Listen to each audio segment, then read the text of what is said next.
우리나라 국보 1호는 무엇입니까? 예, 남대문. 저희 세대는 그렇게 배웠습니다. 그런데 국보 1호 남대문에는 두 가지 문제가 있었습니다. 하나는 남대문이라는 명칭의 문제이고 다른 하나는 1호라는 번호의 문제입니다. 명칭의 문제는 남대문의 본래 이름인 숭례문을 되찾음으로써 해결되었습니다. 남은 문제는 번호입니다. 국보 1호, 보물 1호와 같은 번호는 일제강점기 때 조선 총독부가 정한 것입니다. 1934년 조선 총독부는 편의상 남대문을 보물 1호로, 동대문을 보물 2호로 각각 지정했습니다.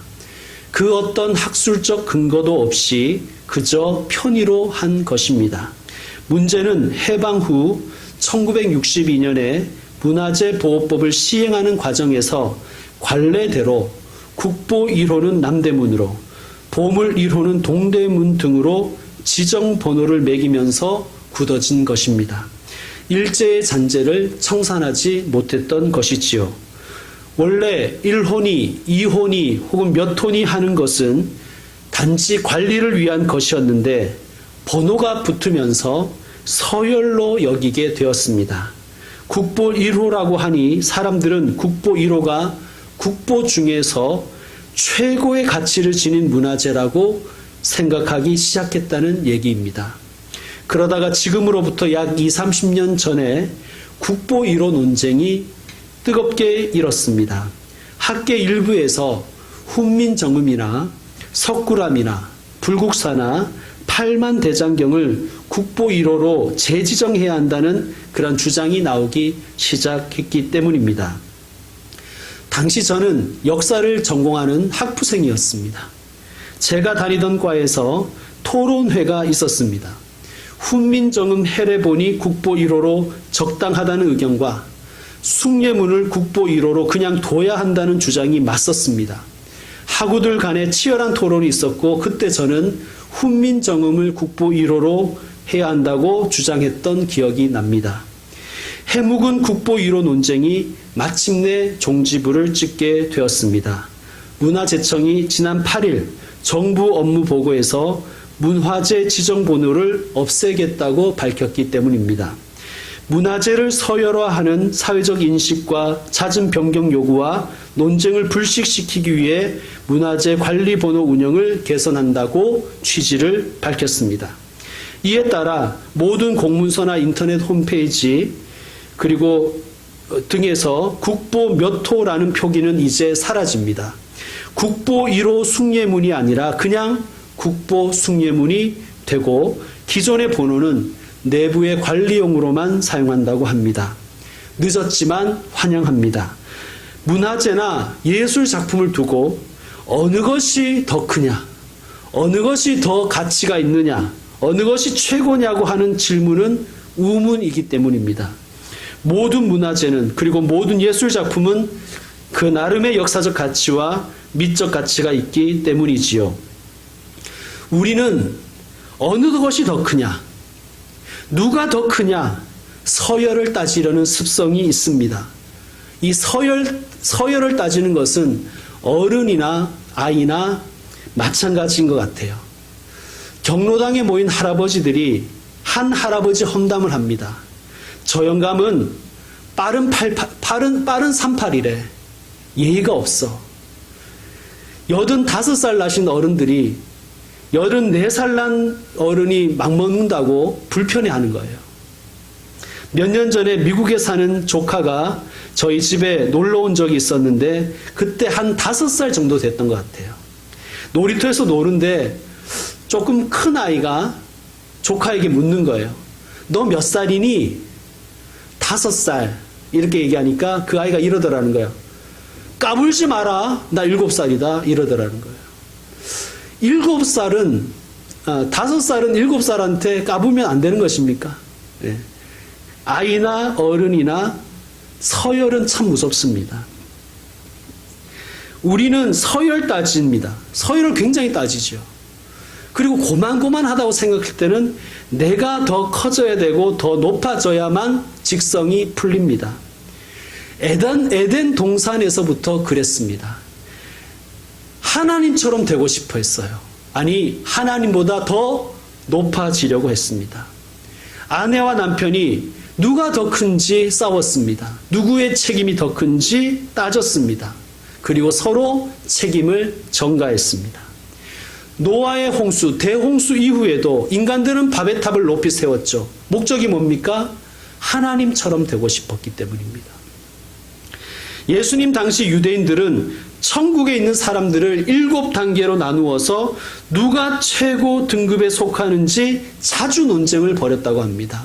아마 제자들이 누가 크냐 하는 그 논쟁을 벌인 이유도 그런 역사적 맥락과 함께하는 것 같습니다. 누가 크냐? 오늘 본문에서도 제자들은 이것을 가지고 토론합니다. 자, 33절 제가 읽겠습니다.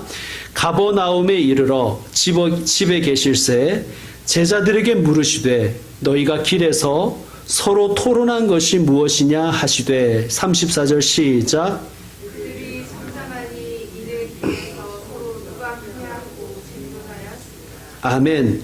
쟁론이라는 것은 자기들끼리 하는 얘기지만 남들이 다 듣도록 크게 싸우는 토론을 쟁론이라고 하는 것입니다. 서열의 눈이 뒤집어진 나머지 스승도 눈에 뵈지 않는 거예요. 스승은 자신이 당할 그 고난과 십자가에 대해서 말씀하시는데 제자라는 것들은 서열 다툼하고 자리 다툼하고 권력 다툼하고 있는 것입니다. 예수님이 얼마나 억장이 무너지고 답답하셨겠어요. 여러분에게 만약 자녀들이 혹은 후배들이 혹은 어떤 젊은이가 제가 어떤 배우자와 결혼해야 하느냐고 묻는다면 뭐라고 하시겠습니까? 뭐라고 답을 하시겠습니까? 키만 보거라 그러시겠어요? 얼굴을 보거라 그렇게 하시겠습니까? 훌륭한 인격의 사람일수록 키와 인물을 보지 않습니다. 그 대표적인 분이 바로 제 아내입니다. 늘 얘기하죠. 자신은 얼굴을 보지 않았다고.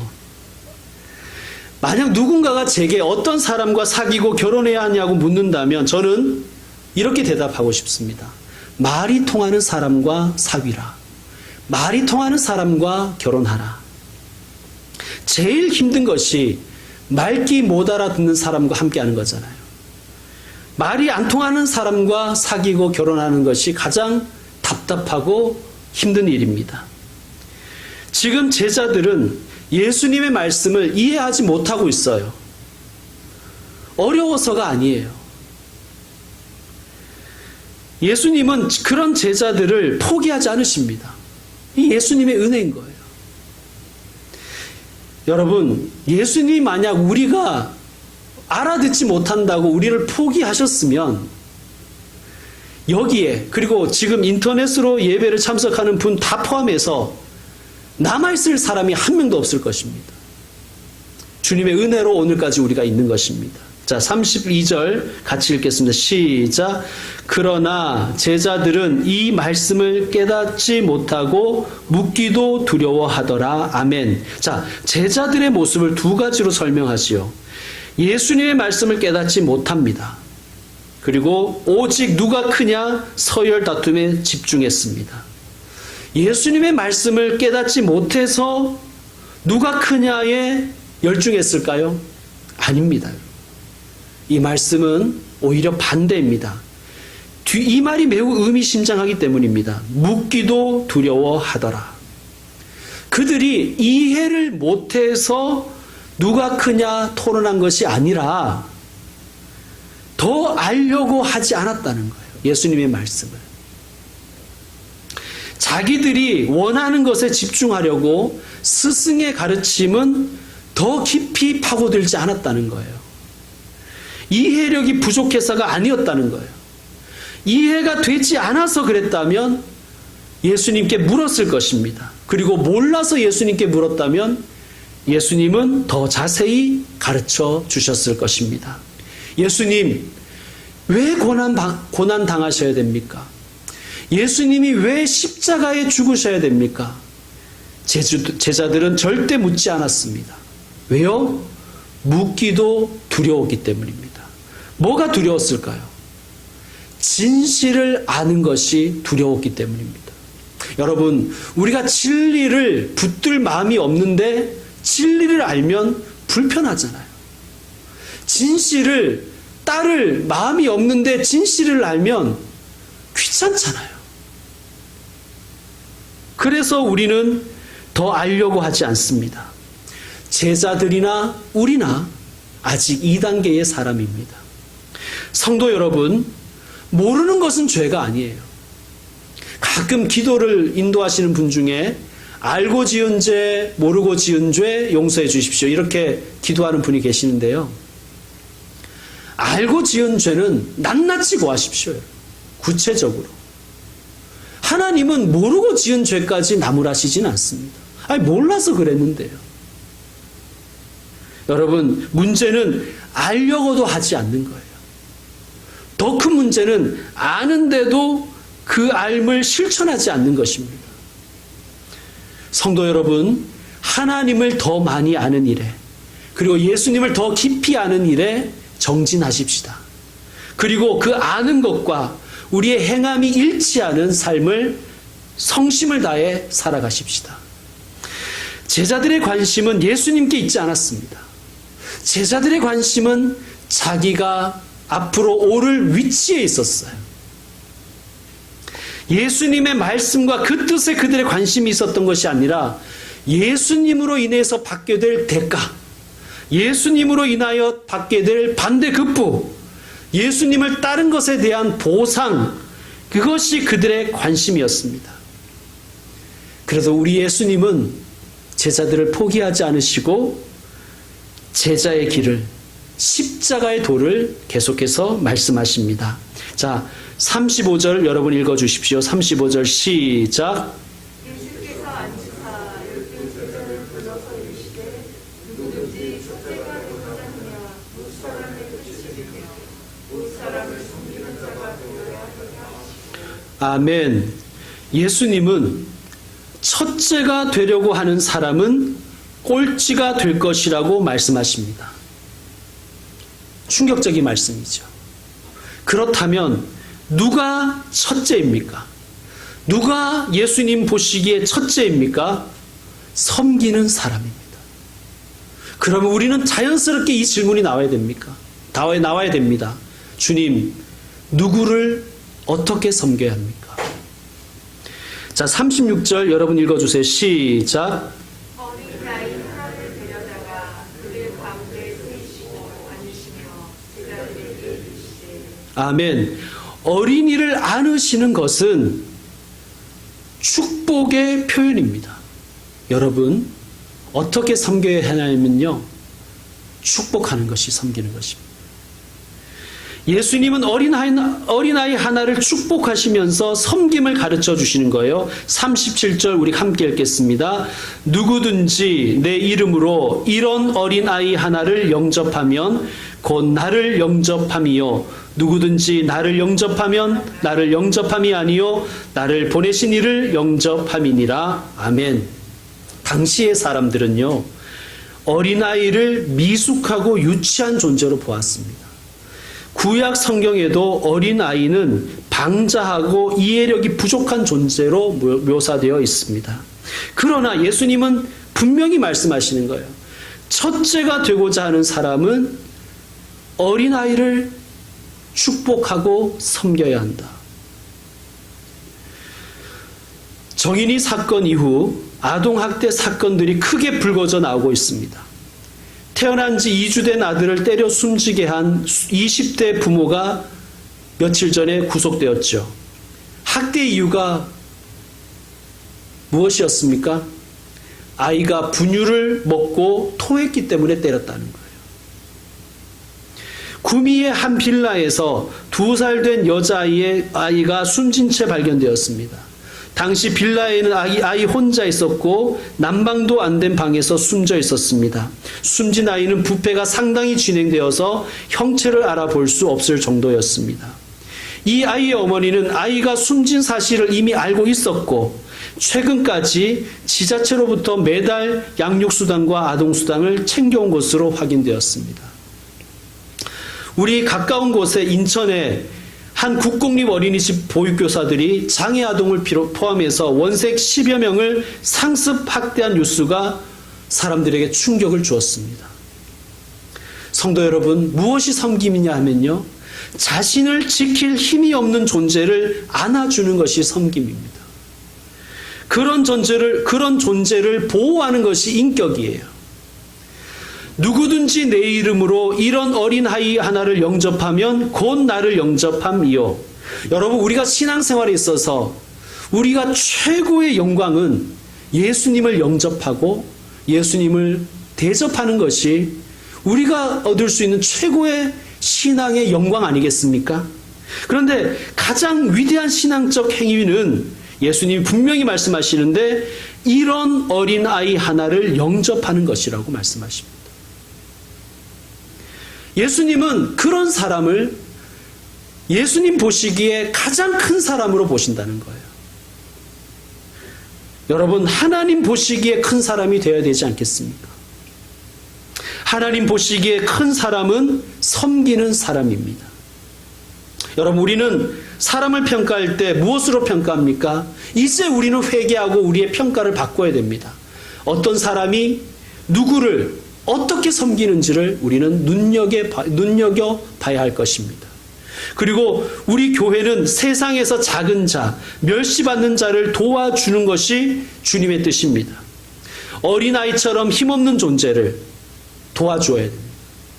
여러분, 어린아이는 무엇을 상징하느냐 하면요, 내가 도움을 베풀었을 때 나에게 어떠한 것도 보답할 수 없는 존재가 이런 어린아이 같은 존재입니다. 위에서 내려다보며 돕는 것이 아니라 예수님처럼 두 팔 벌려 같은 위치에서 가슴으로 안아주는 것이 섬기는 것입니다. 몇 해 전에 SNS에서 화제가 되었던 이야기 하나를 소개해 드리겠습니다. 아마 여러분도 들으시면 잘 아시는 이야기일 것입니다. 양천구 신월동에 있는 한 시장 어귀에서 한 할머니와 어린 손자가 리어커를 밀고 가다가 골목에 주차되어 있던 아우디 승용차를 긁었습니다. 여러분, 아우디 최소 8천만 원짜리 차지 않습니까? 이 차에 흠집을 냈어요. 놀란 할머니는 망연자실 어쩔 줄 몰라 하고 어린 손자는 그런 할머니를 보며 울먹거리고 있습니다. 사람들이 몰려와서 웅성거립니다. 할머니의 그 손수레에는 콩나물 한 봉지와 바나나 몇 송이가 전부였습니다. 어떤 학생이 할머니를 대신해서 차량에 있는 전화번호로 전화를 걸어서 차주에게 자초지종을 설명했습니다. 10분 정도 지나 승용차의 차주와 그 부인이 급히 달려왔습니다. 달려와서는 아니 차값이 얼마인 줄 알아? 라고 화를 낸 것이 아니라 뜻밖에도 이 부부는 대뜸 할머니 앞에 머리를 숙여 사과합니다. 좁은 골목길에 주차를 하는 바람에 통행에 방해가 되어서 사고가 일어나게 했습니다. 어디 다치신 데는 없습니까? 사고의 책임은 전적으로 저에게 있습니다.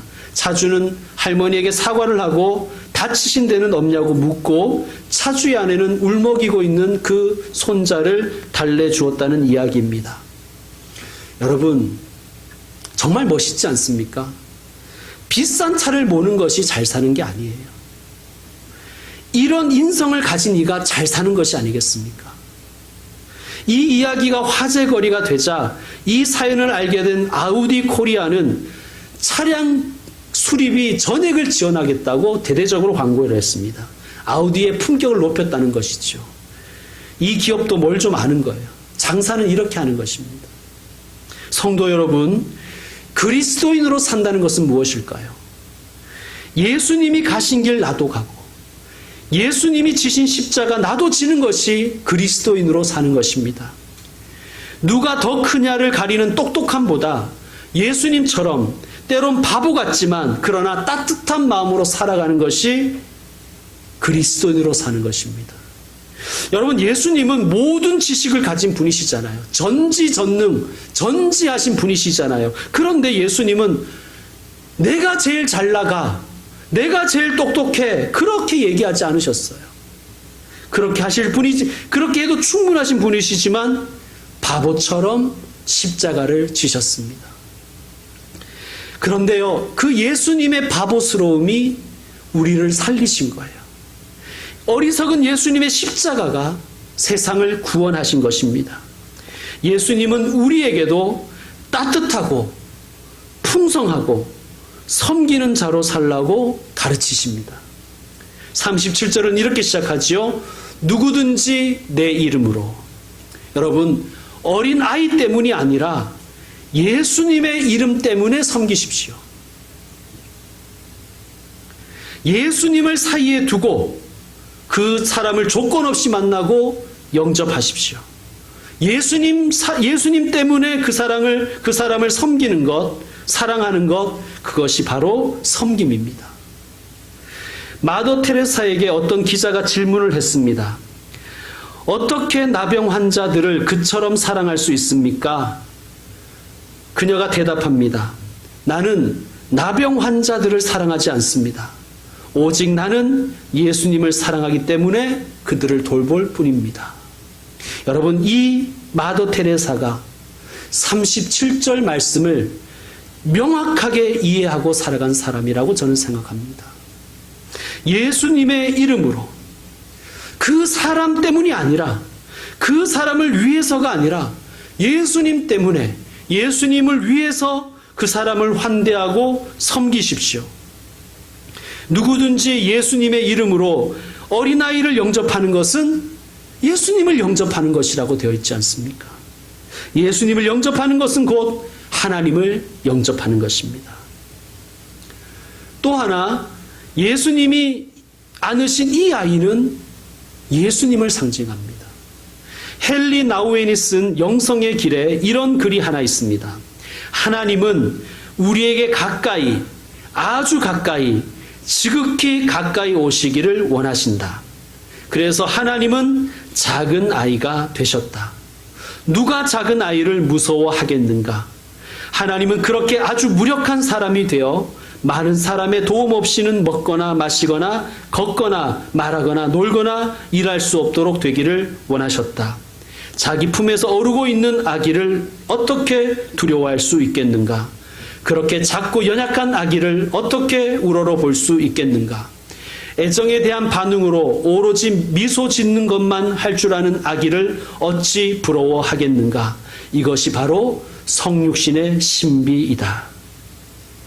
예수님은 우리와 늘 가까이, 그리고 아주 가까이 계시기를 원하셨습니다. 그래서 작은 아이로 태어나신 거예요. 주님은 저와 여러분 누구든지 예수님을 따뜻하게 안아줄 수 있는 사람으로 오셨습니다. 두렵지 않은 메시아, 우러러 볼 필요가 없는 존재, 예수님은 그런 분으로 우리에게 오신 거예요. 그런데 여러분, 저와 여러분은 왜 이렇게 범접할 수 없는 인물이 되고 싶어 하십니까? 아무도 나를 깔볼 수 없게 하고 싶다. 우리는 모든 사람이 우러러보는 그런 큰 자가 되고 싶어 합니다. 예수님은 우러러볼 필요가 없는 아기로 오셨는데 우리는 접근할 수 없는 사람이 되고 싶은 거예요.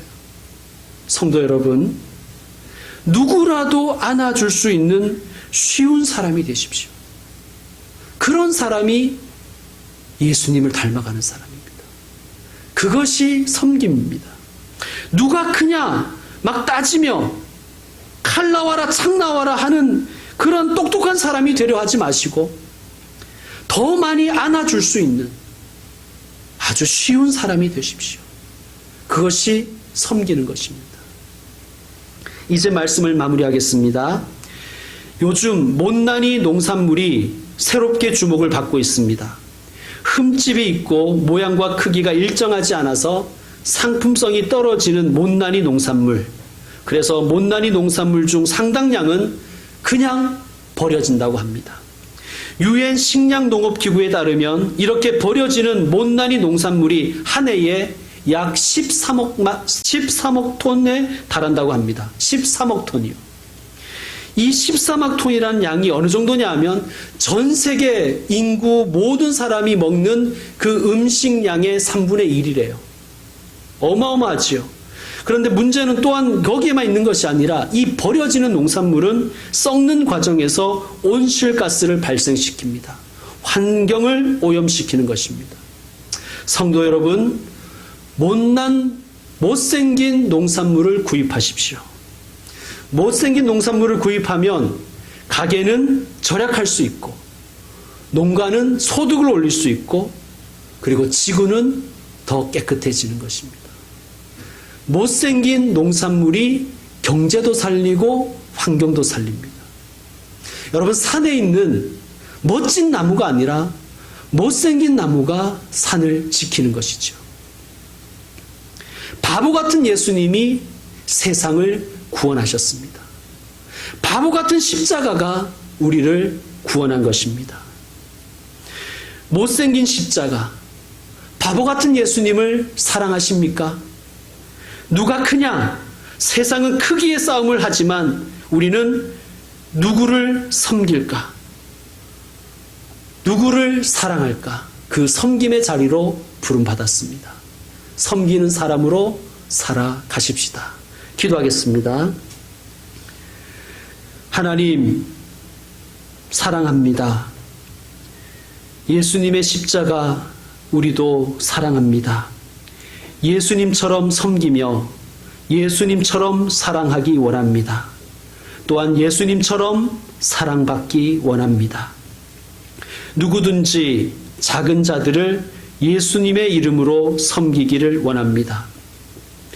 바보 같은 예수님, 못생긴 십자가를 우리도 지고 가게 하여 주옵소서. 못생긴 나무가 산을 지키듯이, 못생긴 농산물이 경제와 환경을 지키듯이 우리도 세상을 구하고 이웃을 섬기고 이웃에게 사랑받는 사람이 되게 하옵소서. 예수님의 이름으로 기도드립니다.